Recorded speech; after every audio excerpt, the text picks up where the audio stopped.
नमस्कार, ATN live में आपका स्वागत है और मैं कैलाश कश्यप आज एक फिर नए मुद्दे के साथ, नई समस्या के साथ सिवान के पूर्व सांसद ओम प्रकाश यादव और वर्तमान में भारतीय जनता पार्टी के प्रदेश उपाध्यक्ष के साथ मौजूद हूँ। आज जिस मुद्दे पे हम बातचीत करेंगे वो है कोरोना महामारी। इस महामारी को लेकर के पिछले एक सप्ताह से सिवान में हाहाकार सा मचा हुआ है। लोग डरे सहमे हैं।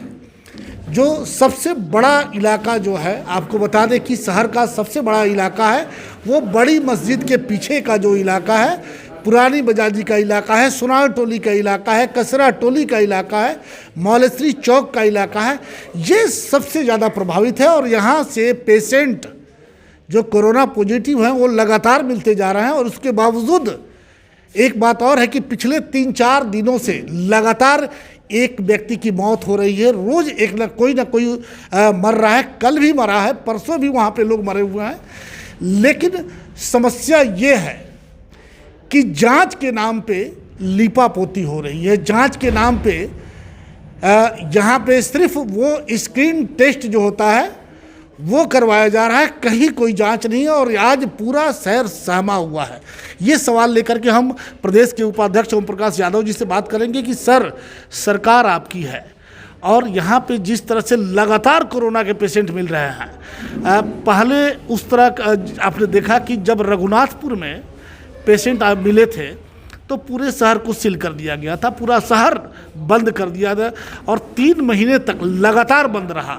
लेकिन आज लगातार मिल रहा है, पेशेंट मिल रहा है। ये आपको नगर जो सभापति हैं, उप सभापति हैं, उनके भाई भी पॉजिटिव पाए गए हैं। इन सारी परिस्थितियों के बावजूद अभी तक जांच के नाम पे लिपापोती हो रही है। देखिए, सिर्फ सीमान ही नहीं और सिर्फ देश ही नहीं, कोरोना की महामारी से पूरी दुनिया त्रस्त है। और पहले तो लॉकडाउन हुआ, सारी चीज़ें बंद कर दी गई, लेकिन आखिर कब तक देश की अर्थव्यवस्था के साथ हम कब तक इस बंदी को आगे बढ़ाएंगे। इसलिए सरकार ने निर्णय लिया कि हम बचते हुए इस महामारी का सामना करें, 2 मीटर दूरी पर रहें, हाथ पूरी तरह से 20 सेकंड धोएं, मास्क लगा कर चलें और यह इस बीमारी को अपने जीवन का अंग बना करके देश की आर्थिक स्थिति को मजबूत भी करें। तो लोग लापरवाही बरत रहे हैं, तो उन लोगों से हम अनुरोध करेंगे कि जो हमारे स्वास्थ्यकर्मियों की गाइडलाइन है उसका अनुपालन करके अपने जीवन या चर्चा में भाग लें। जहाँ तक जांच की बात है, जांच हो रही है। हमारे सदर अस्पताल में कोरोना टेस्ट का पहले नहीं व्यवस्था थी, लेकिन अब हमारे सूबे के स्वास्थ्य मंत्री और सिवान के लाल माननीय मंगल पांडे जी के सौजन्य से बिहार सरकार ने हमारे सिवान सदर अस्पताल में भी इस महामारी की जांच का व्यवस्था सुनिश्चित किया है। रोज़ जांच हो रहा है। जांच हो रहा है तभी तो पकड़े जा रहे हैं कि रोज़ महामारी बढ़ रही है। पहले जांच नहीं हो रहा था तो इसकी संख्या। सर, आपने शहर को, आप तो सांसद रहे हुए हैं और यहाँ के लोगों को अच्छी तरीके से जानते हैं। आज सुबह से लेकर के सुबह से हम लोग घूम रहे हैं उन इलाकों में जो संक्रमित इलाका है। वहाँ के हालात यह है कि एक भी व्यक्ति ने ये नहीं कहा कि हमारे यहाँ कोई टीम आई थी जांच करने के लिए। ये सिर्फ पूछ लेने से कि आपके यहाँ कोई तबीयत खराब है, किसी की तबीयत खराब है, किसी को सर्दी है, ऐसे जांच होता है क्या? नहीं, सिविल सर्जन से और हॉस्पिटल के जो मैनेजर हैं उनसे संपर्क करके समय ले करके जो लोग अस्पताल में जा रहे हैं उनकी जाँच हो रही है। और जो लोग अस्पताल में सर नहीं जाएंगे उनकी जाँच नहीं होगी? नहीं, जांच तो होगी ही, लेकिन अभी तत्काल जो लोग अस्पताल में जा रहे हैं उनकी जांच हो रही है। उनको रहने और खाने का क्वारंटाइन करने की व्यवस्था हमारे डीएवी मेडिकल कॉलेज वहाँ की सच्चाई सर आपने देखा होगा कि 2 दिन पहले मच्छरदानी लगा हुआ है, उसके बगल में वो सांप को मारा गया वहाँ पे। और जो बाथरूम के हालात हैं उसमें तो जहाँ बीमारी आपको बचाने के लिए सफाई की ज़रूरत है, ना उसमें दरवाजे थे और सफाई का तो बात ही ना करें तो ज़्यादा बेहतर है। देखिए, पहले दिन जो आप कह रहे हैं अक्षरशः सत्य है, वहाँ के मरीजों ने हमें सूचना दिया कि यहाँ कोई व्यवस्था नहीं है। हमारी बात हुई सदर अनुमंडल पदाधिकारी जी से और सिविल सर्जन महोदय से। उन लोगों ने कहा कि हम लोग 1 घंटा में सारी व्यवस्था, जनरेटर, मच्छरदानी, खाने पीने की सारी व्यवस्था, चूँकि पहला दिन था, अब जा कर के व्यवस्था ठीक ठाक हो गया है। चिंता की कोई बात नहीं है।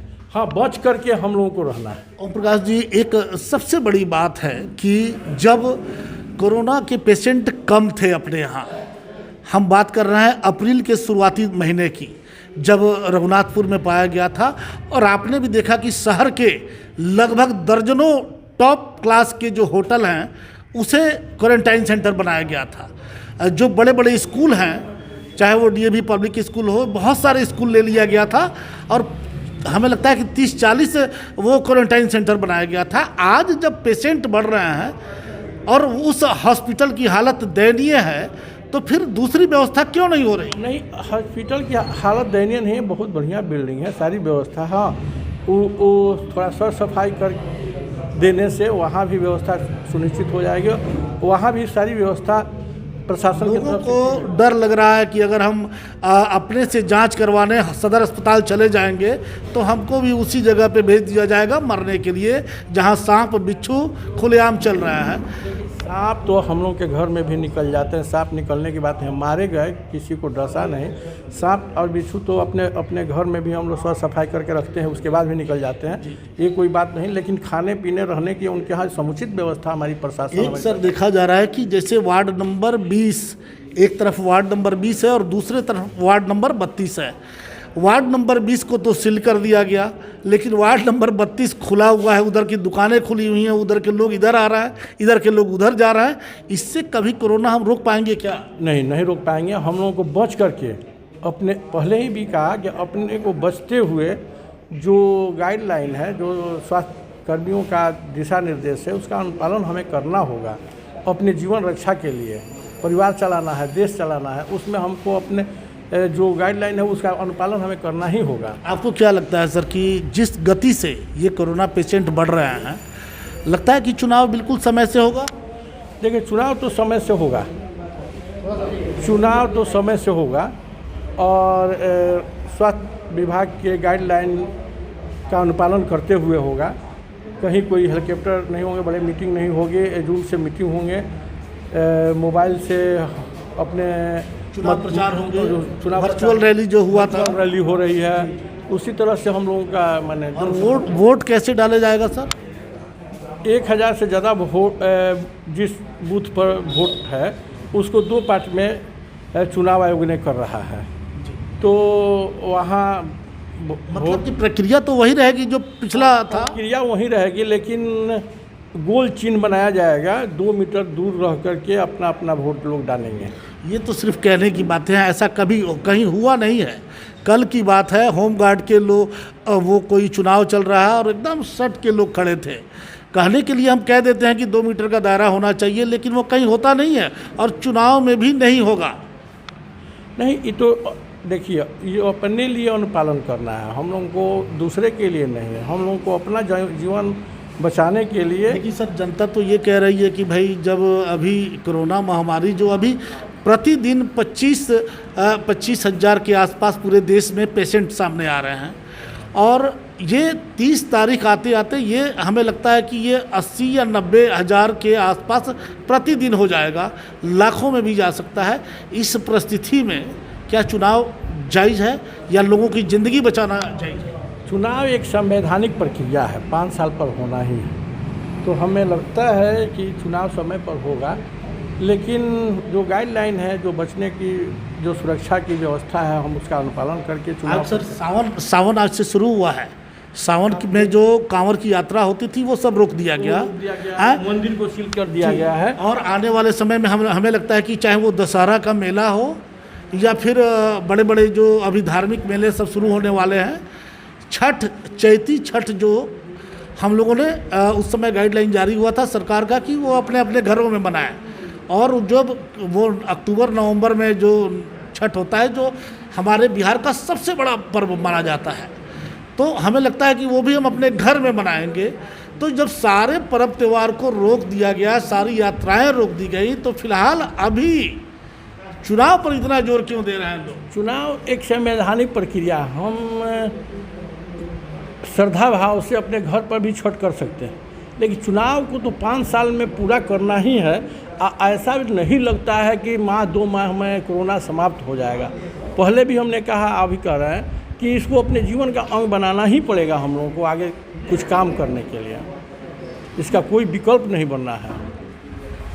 आपने देखा कि अभी पूर्व सांसद ओम प्रकाश यादव, जो अभी वर्तमान में भारतीय जनता पार्टी के प्रदेश उपाध्यक्ष हैं, उनसे बातचीत हो रही थी और उन्होंने साफ शब्दों में कहा कि ये एक संवैधानिक मजबूरी है कि चाहे वो कोरोना की जो भी हालात हों, ये हमारी मजबूरी है कि वो समय से चुनाव हो। अब देखना ये है कि चुनाव आयोग इस पर क्या फैसला लेता है। चूँकि पेशेंट जिस तेज़ी से बढ़ रहे हैं, अब राजनेता भी सुरक्षित नहीं है। पिछले दिनों आपने 2 दिन पहले देखा कि जो बड़े नेता हैं, जो सभापति हैं, वो भी वो और उनके पूरा परिवार वो संक्रमित पाया गया। और अभी और कई लोग हैं। सबसे बड़ी बात है कि जांच अगर तरीके से हो तो ये समझ में आता है, लेकिन यहाँ जांच नहीं है। अभी हम सवेरे से आपको दिखा रहे थे कि किस तरीके से लोगों में आक्रोश है कि कोई जांच नहीं हो रहा है। वो थर्मल स्क्रीनिंग करना वो जांच नहीं है। ये या तो प्रशासन बिल्कुल लापरवाही बरत रहा है और इसी का नतीजा है कि इस तरह से पेशेंट मिल रहा है। लेकिन जिस तरह से ओम प्रकाश जी ने कहा है कि सरकार सजग है, वो जांच करवाएगी और इस कोरोना से अपने को बचाते हुए हमें जीना सीखना होगा।